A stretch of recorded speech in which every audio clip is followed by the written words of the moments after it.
প্রধানমন্ত্রী, তিনি দলেরও প্রধান, তিনি হাউসেরও প্রধান, তিনি সরকারের প্রধান, সবই গণভবন। কিন্তু এখন যিনি দলের প্রধান হবেন তিনি আর প্রধানমন্ত্রী হতে পারবেন। খুব ইম্পর্টেন্ট প্রশ্ন। আরেকটা বড় প্রশ্ন এখানে হয়ে গেছে, এসে যাচ্ছে, 10 বছরের বেশি কেউ ওই পাওয়ার স্ট্রাকচারের প্রাইম মিনিস্টার থাকতে পারবেন না, বিরোধীতেই হোক আর একটা না হোক।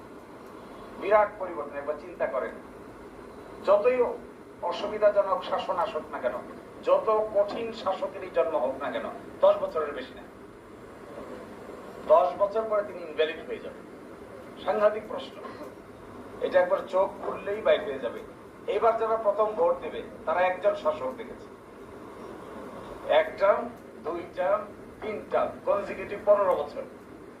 কিন্তু এখন যে পরিবর্তনের সূচনা করা হচ্ছে সেখানে 10 বছর পরে অটো ওই ব্যক্তি ইনভ্যালিড হয়ে যাবে, কনস্টিটিউশনালি বার্ড হয়ে যাচ্ছে।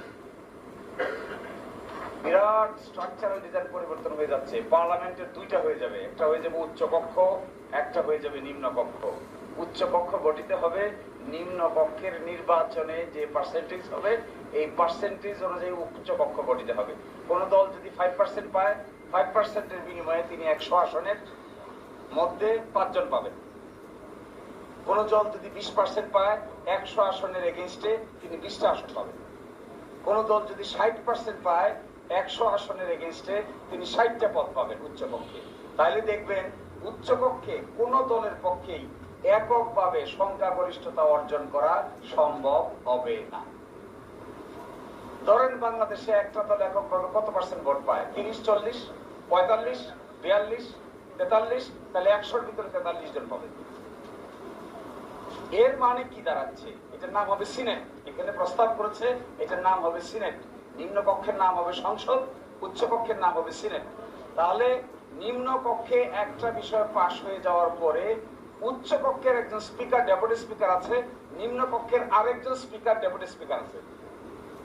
ওই ডেপুটি স্পিকার উচ্চ কক্ষের জন হবে বিরোধী দল থেকে, নিম্ন কক্ষের ডেপুটি স্পিকার হবে বিরোধী দল থেকে।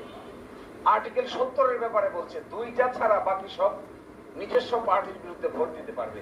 স্বাধীনতা পাচ্ছে সংসদরা, স্বাধীনতা পাচ্ছে, সংসদ সদস্যরা লিবার্টি পাচ্ছে। এক হলো অর্থ বিল, আর একটা হলো নো কনফিডেন্স। এই 2টা ছাড়া বাকি সব জায়গায় দলের বিরুদ্ধে ভোট দিতে পারবে। প্রাইম মিনিস্টারের পার্টির মেম্বার অফ পার্লামেন্ট থাকা সত্ত্বেও প্রাইম মিনিস্টারের মতের বিরুদ্ধে গিয়ে আলোচনাও করতে পারবে, ভোটও দিতে পারবে, এগ্রিও করতে পারবে, ডিসএগ্রিও করতে পারবে।